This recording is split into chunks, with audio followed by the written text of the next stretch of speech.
Okay, everyone. Hello, and thank you very much for joining. This is Dr. Sana Farid. I'm a general surgeon and an expert in XR healthcare. I'm grateful to John Philippe for the invitation to join the amazing conference Dimension XR 2020. The initiatives by the Swiss Society of Virtual and Augmented Reality has SSVAR in the fields of immersive technology are paving the way for improved practices, training, and outcomes in every sector. In the next hour, I will explain how to see change as an advantage and a disruption for centuries-old practices, using technology to improve practices and consequently human lives, and how is a successful XR program designed benefiting all shareholders in the process. Healthcare is one of the most influenced fields by technologies like extended reality and artificial intelligence, where their involvement brings improvement in current procedures and creates further avenues for advanced techniques.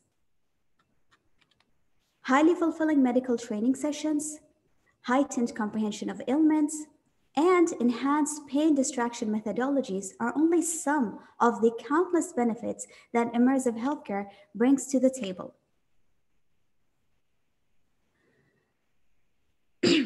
I'll move on to some examples. With improved XR, aspiring doctors can practice new techniques without risking patients' lives. A risk-free environment with real-time feedback helps doctors become more precise.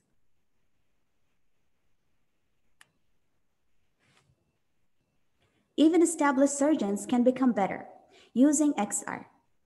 When planning and training for complicated surgeries, XR helps visualize the procedure.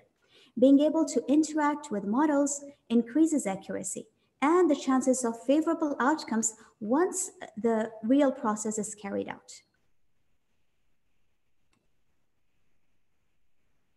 XR provides an opportunity for professional surgeons to help designing content, connecting with thousands of residents worldwide, and tackle the soon coming demand and supply gap in surgeons. Also helping them to balance between their duties towards trainees and patients.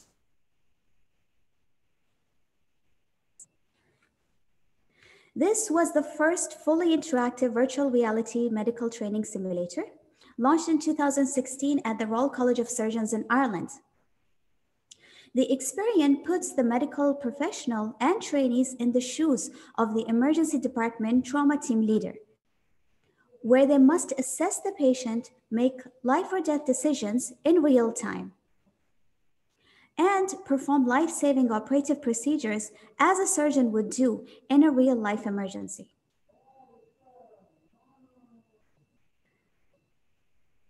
The stressful, immersive environment simulates conditions experienced by young doctors.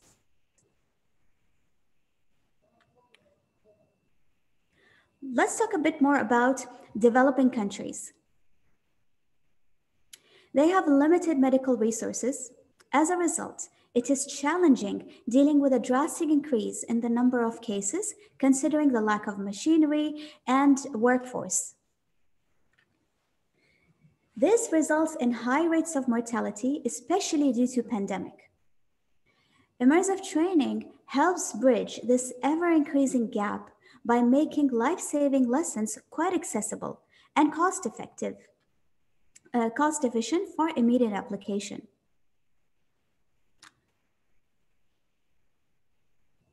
Consequently, we are able to train all medical staff remotely and help them to react proactively to this overwhelming increase in the number of patients. There are tremendous benefits of using extended reality in rehabilitation. Virtual reality technology has the capability of creating an interactive, motivating environment in which practice intensity and feedback can be manipulated to create individualized treatment plans.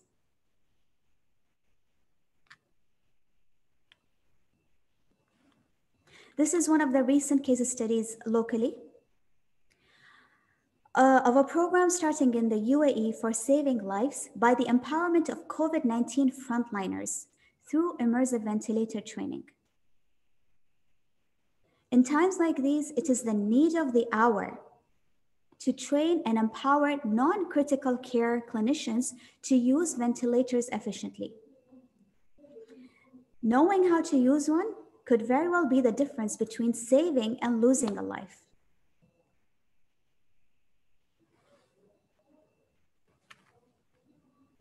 Just like the past revolutions, the fourth industrial revolution is invading our lives. And it's all only positive. Innovation has to happen.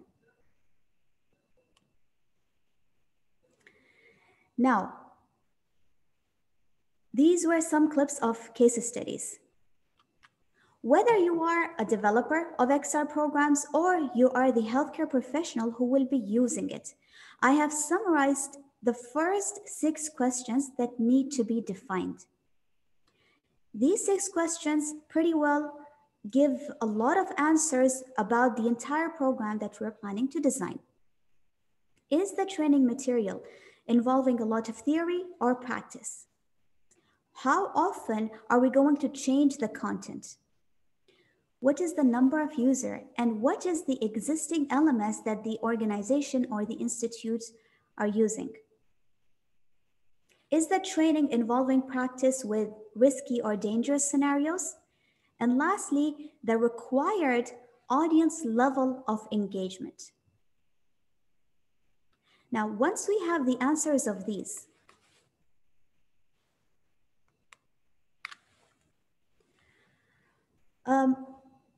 my experience and strategy for any program implementation is to follow a program approach.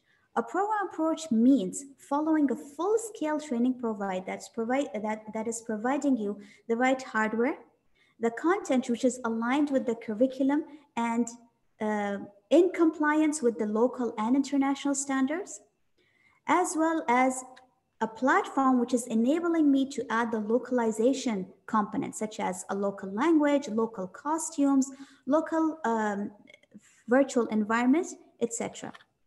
And then having a full support and services.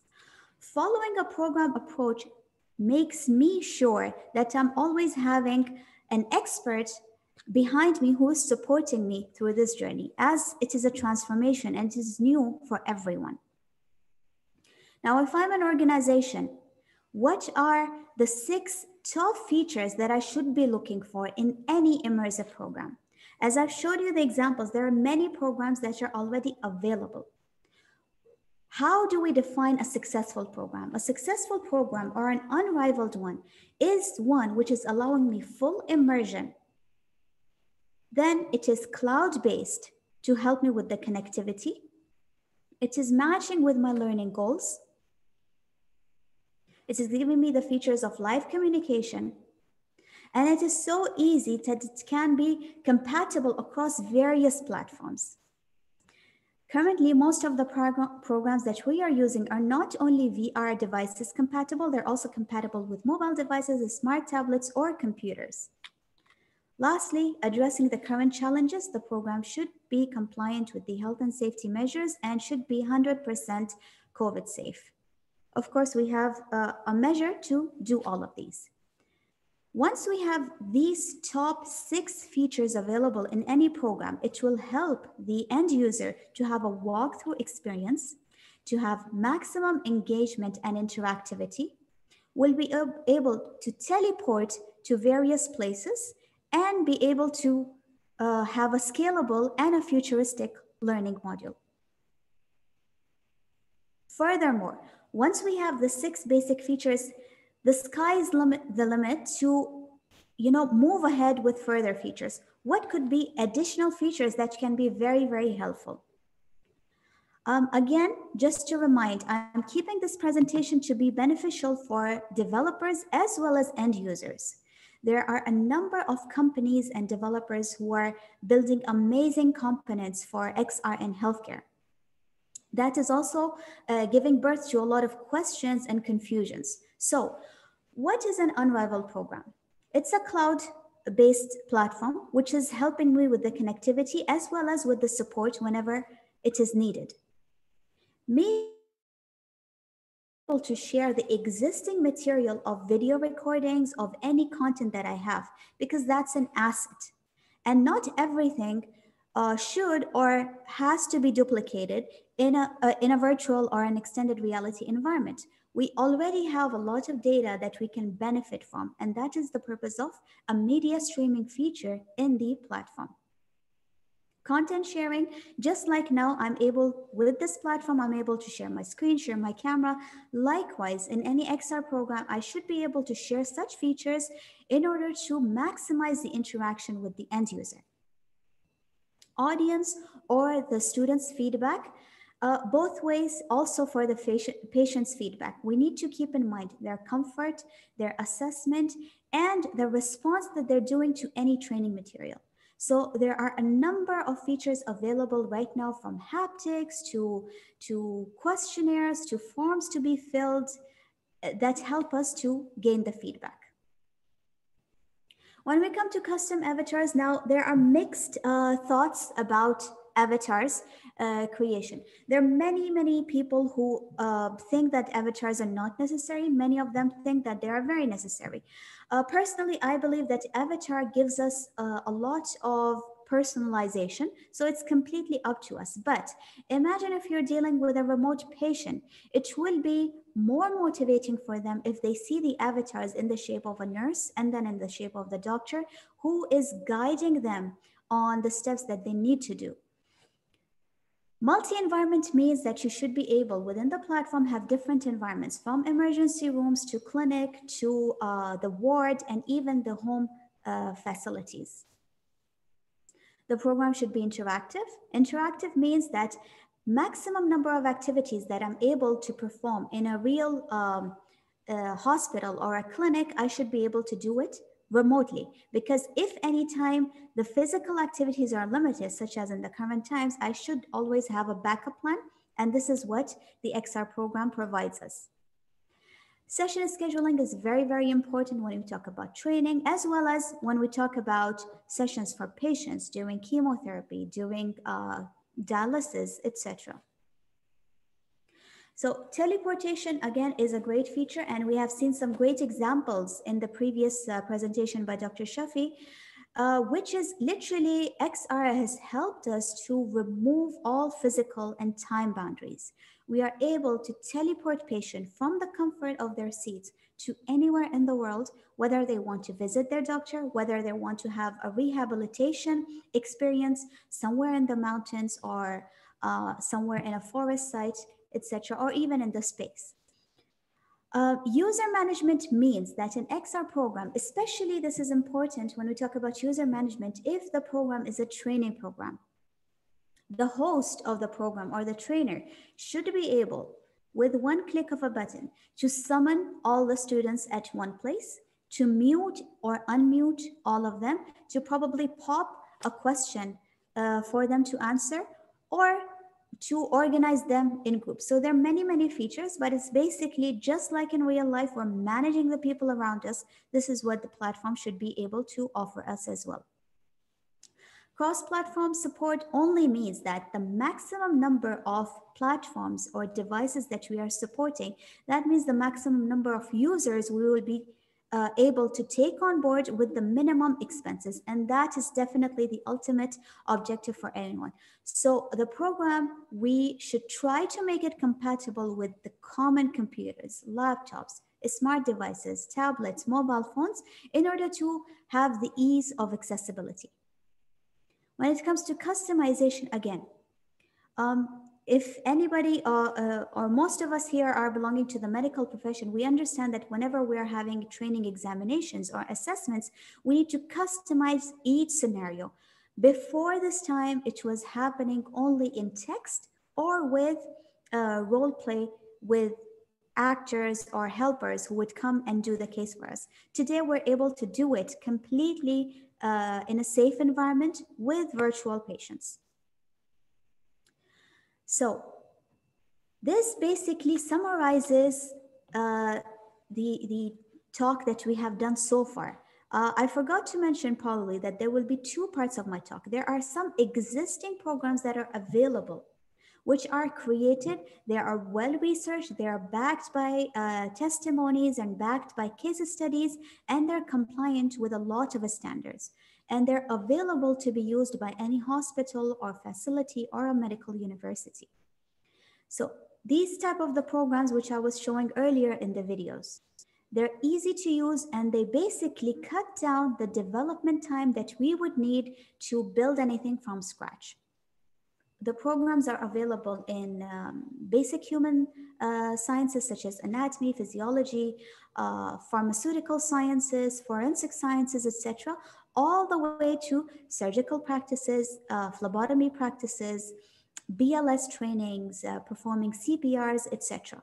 So for any organization, we have two paths to take. Either we research very well and understand what are the existing content that are available and we can take it on board. If that is our case, then we have a certain way of doing that. We can start with pre-assessment of our students and our staff, understanding their level of engagement, and then parting them group-wise. Then we move on to a simulation-based training using XR. Then we have a post-training evaluation. These can be very much the concept for the POC or the pilot case that we would be doing further to scaling to a full size project. The same platform, then we come to measuring the outcomes and tracking the timeline for future expansion and reporting to the higher authorities about the implementation that has happened. Many of the existing programs also offer us the customization and the scalability features, which are great, which means that you're actually taking on board an existing platform. You are using already whatever material they have. You are taking benefit of their existing case studies, and then you are again reaching for them that you want this particular training to be built. The next part of my talk is actually describing the development life cycle of a new program, because this is what I have been doing since about the past 3 years. So designing a program, especially in the healthcare, as I said, healthcare, when we see the pie chart of the XR market, when we talk about healthcare, healthcare is one of the biggest markets for XR in the coming years. So, however, it's a sensitive domain and it's new for everyone. It's new for the developers, it's new for the companies, it's also new for the end user, as including doctors, nurses, and patients or paramedics or students, anyone. Until now, we are seeing that we are constantly having new devices coming in the market. How do we keep track of that? How do we know that today is the time to purchase this latest device instead of waiting for our next one, which is about to launch in, let's say, another probably 60 days or so? So the development life cycle breakdown is as follows. This slide might seem a bit extensive, but it's very, very essential. And the purpose of sharing this is to spread awareness about this. So let's start with point number 1, which is analyze and design. Analyze and design literally means that you are just going to identify your end objective. Whenever I meet any new organization or even a university or any experts, many of them are very eager to jump into XR. Oftentimes they think that XR literally means that you just put a headset on, a virtual reality headset, and you can do anything that you want. Well, that's not really the case, because we need to keep in mind that we're talking about the healthcare industry. This is not a gaming zone, and this is not an entertainment area. Healthcare means that we have a lot of criteria to meet. It literally means that it's just like having any ultrasound machine or X-ray machine or even a simple medication. Any device that is being implemented in the healthcare industry need to meet a certain criteria. Now, when we come to build a program from scratch, I would start with analyzing and designing. What is the end objective that you want to reach to?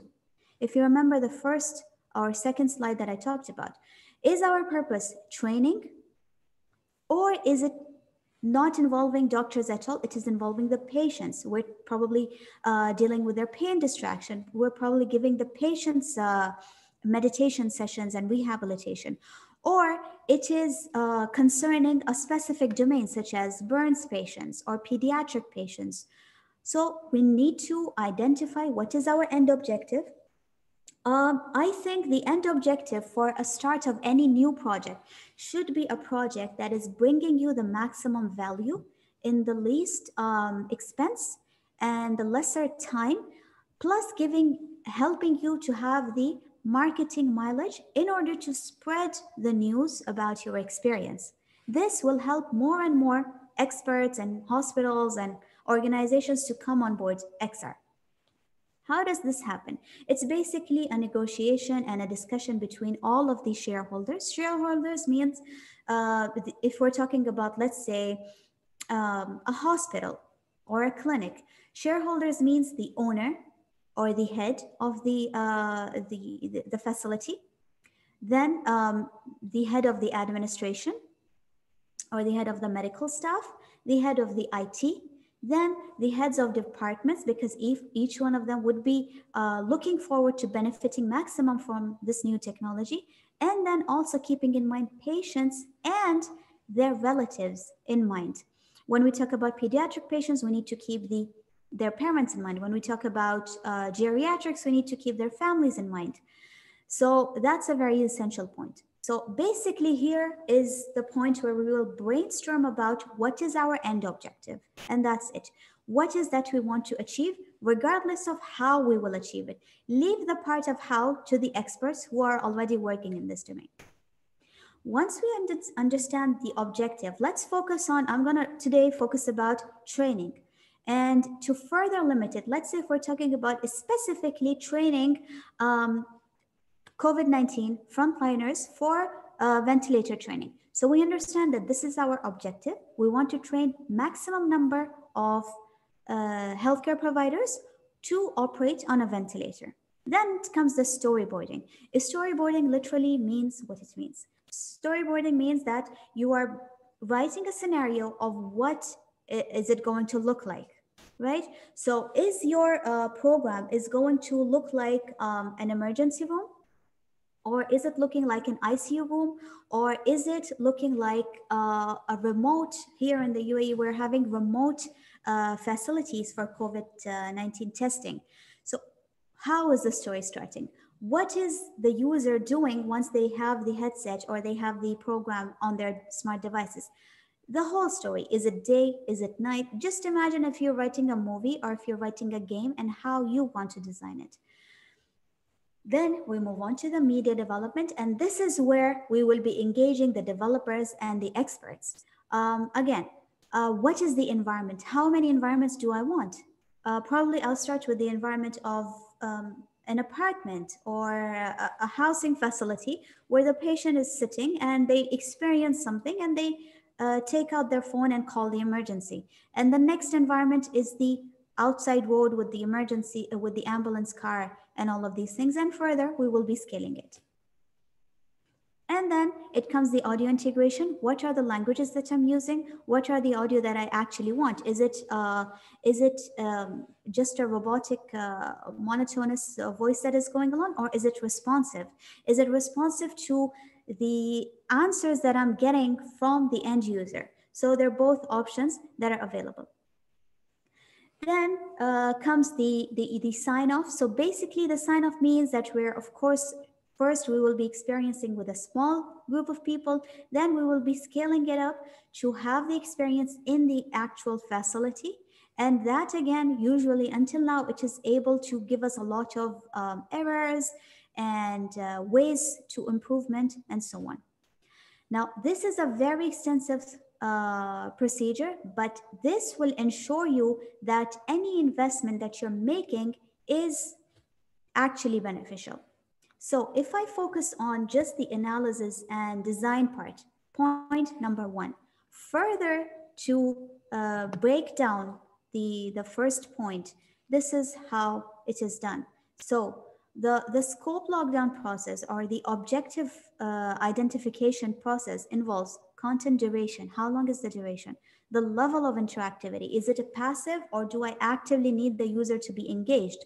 The difference between these two means that, for example, if it's a rehabilitation content, if the patient is only sitting, relaxing, doing their, let's say, dialysis session, and they're just seeing themselves walking under the ocean and then coming in the forest, etc., that's a passive experience. It has a different development cycle. Then if the level of interactivity that, no, my patient now is a pediatric patient, and instead of sitting passively, I want them to probably fight a monster just to keep them engaged and distracted from whatever procedure is happening. So then we come up about interactive tools. What are the tools that we're using? Are we using the controllers of the head-mount device, or do I need further engagement with, let's say, haptics gloves, or is it using something like a HoloLens with its attachments, accessories, etc.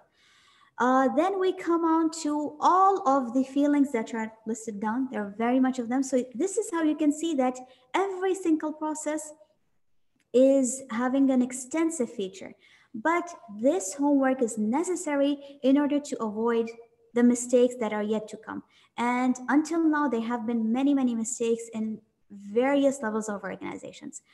The objective of my work as first as a medical professional, second as a believer in XR and its magical potential in the healthcare industry, is to minimize the errors and help organizations to believe and adapt to it.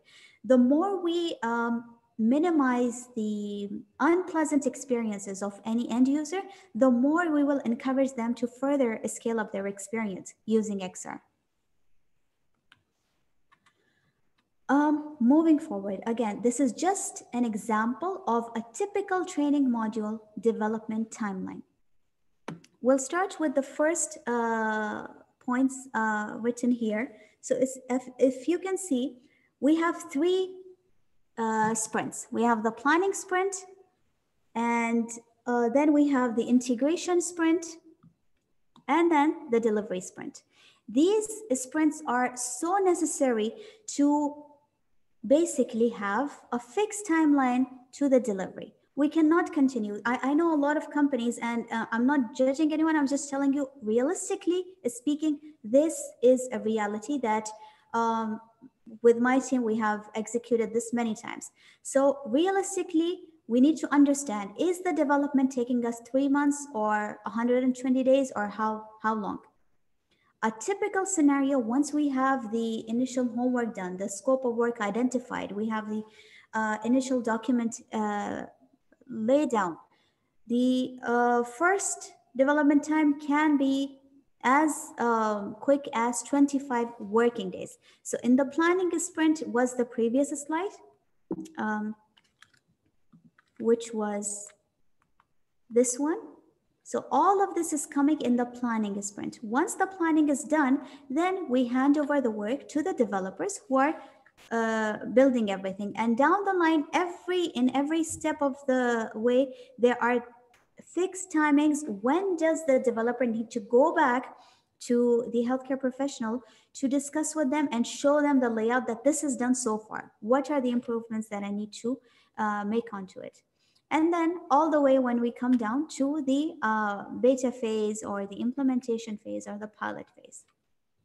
So again, these are just tips to help end users or developers understand how to minimize the chances of errors and how to maximize the chances of having a great experience. So in conclusion, further to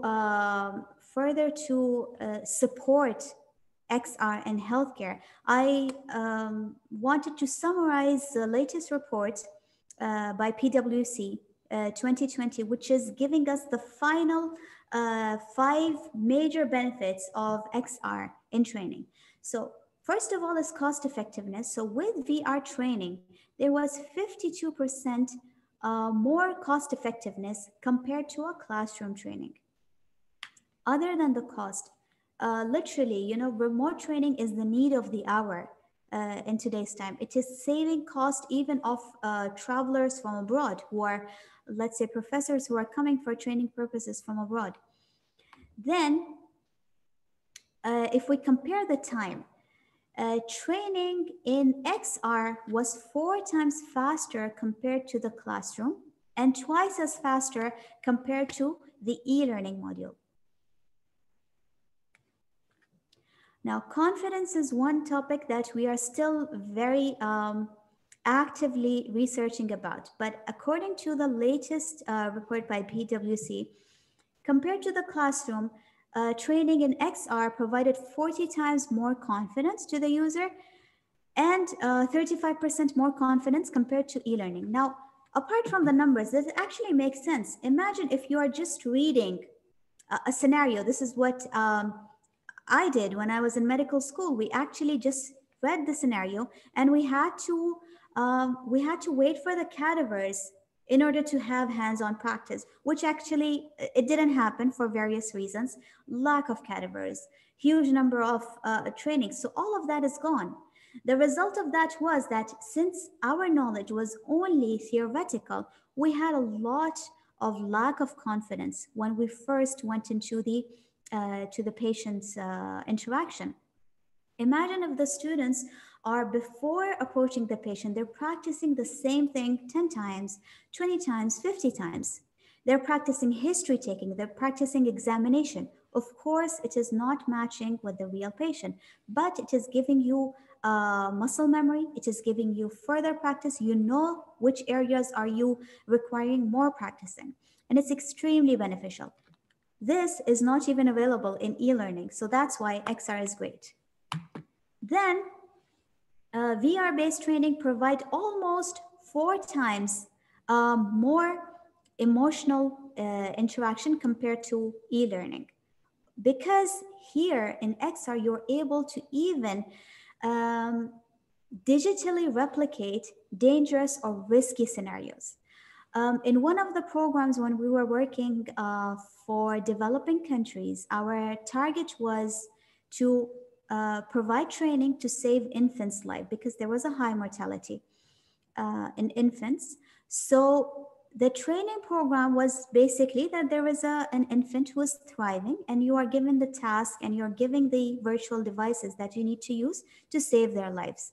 So down the practice, if you're doing any step wrong, you will see a timer that is clicking. Apart from the timer, you will see the condition of this virtual baby deteriorating. They're turning more blue. And eventually, for me, it happened that a couple of times this virtual baby died.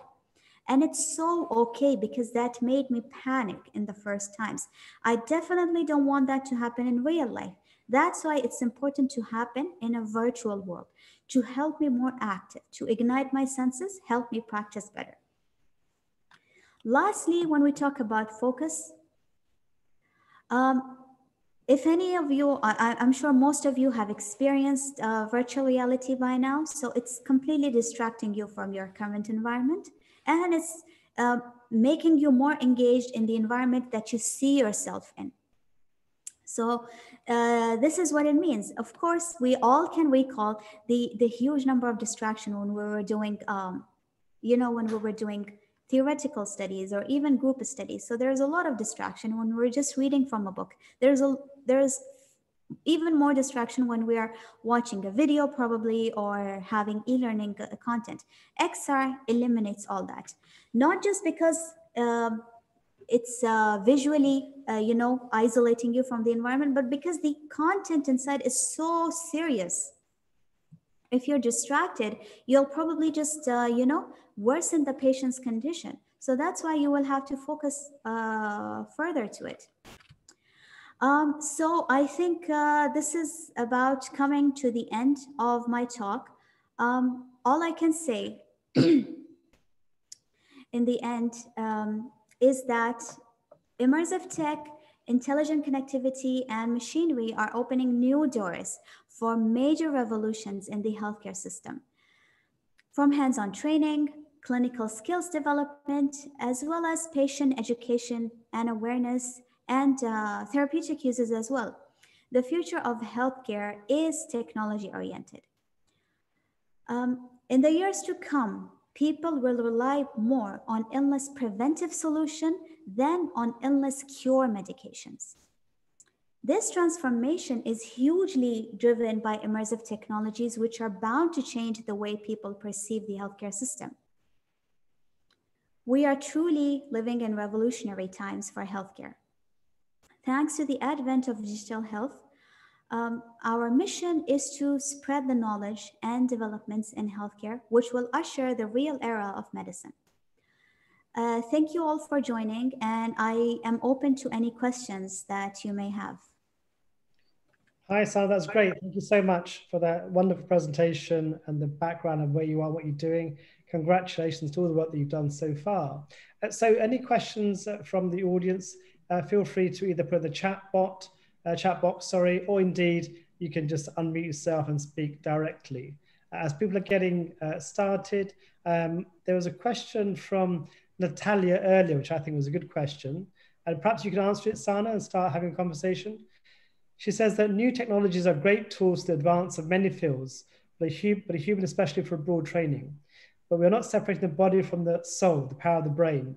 It's been proven that it's really a powerful way to cure yourself. What's the red line that we should respect? I think what she's meaning is about humans versus machines versus how far we go to automating some of our work. Sana, any thoughts on that? I'm a huge supporter of machines working in collaborations with human. So far, we have only seen that machines are only empowering us. It is just that we need to know how we're using it.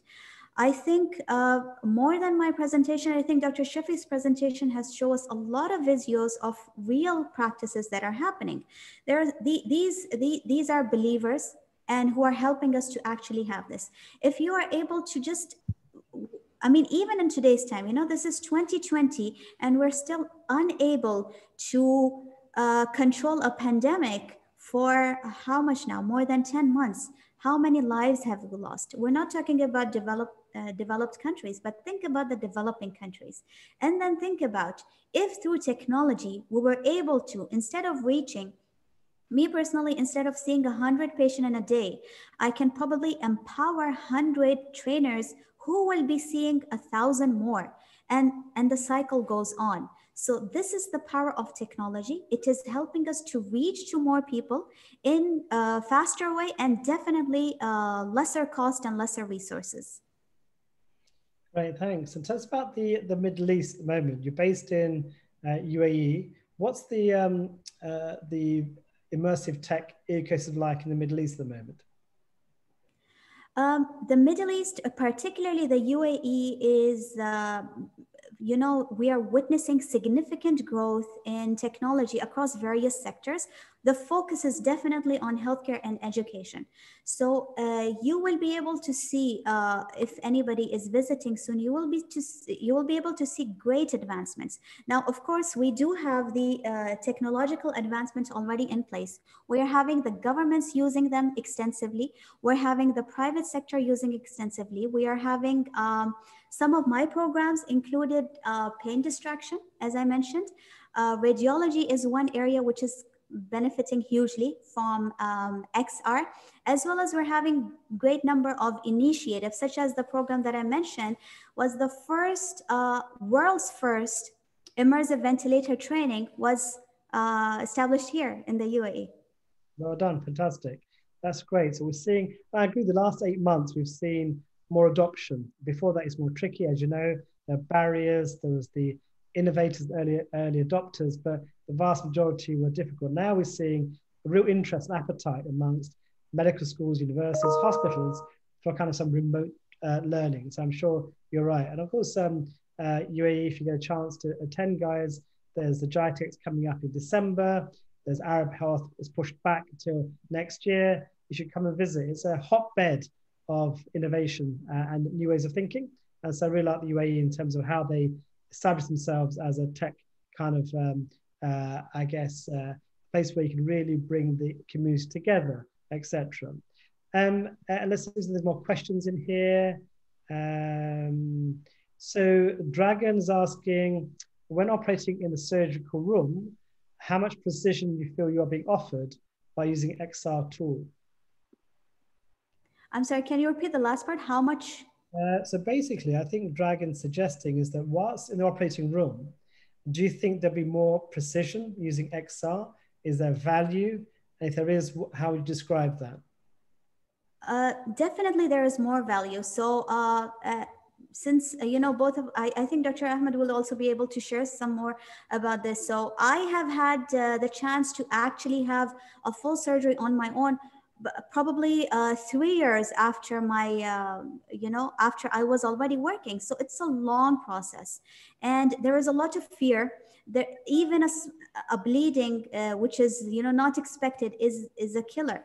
So when we are practicing, again, I believe we don't have enough studies yet, but it is not, all of a sudden giving you magical powers. You still experience adverse things happening in the real emergency room, but you already know how to hold some instruments. You already know some of the dangers that can happen. What are the things that can cause more bleeding? Because that can be replicated in the immersive content or in the virtual content that is being built.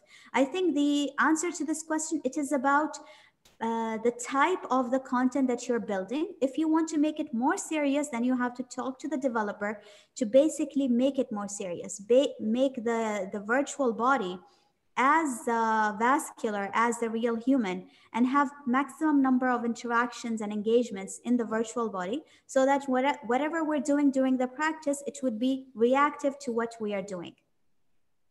Yeah, so that makes sense. I think I agree with that in the sense that we're often obsessed with perfect operations, something that doesn't go wrong. Look at YouTube, there are millions of operations that are really good and perfect and great visualization. Actually, what you want to see is when things are going wrong, when things are when you're in trouble during an operation, and that's what you're paying expertise for. And if you replicate that in simulation in immersive tech or XR, for example, so that you get trained about how you deal with a complication or deal with a problem in the operating theatre, because immersive, that learning experience, I think, is very, very valuable. We don't do enough of that, teaching people to cope when things are going wrong around them. So I think you're absolutely right in that sense about what that could offer. Also about precise, at the moment, the overlays aren't good enough, but at some point we'll get to a stage where you could overlay information, as you've seen from some of the companies in orthopedics, spines, and maybe neurosurgery. We can actually be more precise about where you make the incision, where you put the plates or the pins in terms of orthopedic surgery. So I think it would certainly add value over the course of time. But what we really want at the end is to avoid unnecessary damage to structures. So maybe at some point we can see that, visualize them, and avoid unnecessary trouble. And you've seen a company called Touch Surgery who are now doing AI within that interface into the video monitor, so that then we can avoid almost the complications. They can navigate through the operation and tell the team about what's coming next. So these are kind of things that are coming out as we go forward. Any other questions from the audience? So where next for you, Sana? You've done some great work. What's the next few years look like for you? Are you still practicing, by the way? Yes, I am. The past work that I have done was focusing a lot on pain distraction and meditation. Next, I'm definitely looking forward for more training, because just like you mentioned that the past few months has, it was not very active for remote training, but now due to the COVID timing, this domain is particularly, rising up.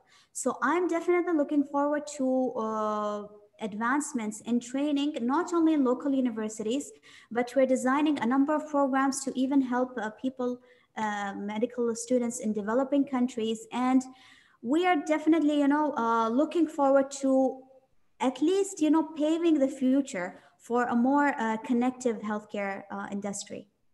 Great, sounds amazing. So I'll come to GITEX in December. I'll chase you up. We'll have a proper coffee and conversation together about what you're doing and how we can support one another. So that'd be great to finally catch up with you, Sana. Okay, looking forward to it. Thank you. Real fun, it'll be real fun. And so that's great. I think we're out of time with the questions, and we've hit 45 minutes. So look, why don't we all go away, have a little coffee for a few minutes. We'll join you back. I think the next talk is in about 15 minutes. And I think it's going to be my good friend, Raphael Grossman, Dr. Grossman from Maine in the US, who's going to be talking about his vision around XR education and health. So I will join you in about 15 minutes or so. But thanks for joining us, and thank you for the interaction with the chat and the questions that you've asked. More importantly, thanks to Sana for giving up her precious time from the UAE to join us for a really amazing talk. Thank you, Sana.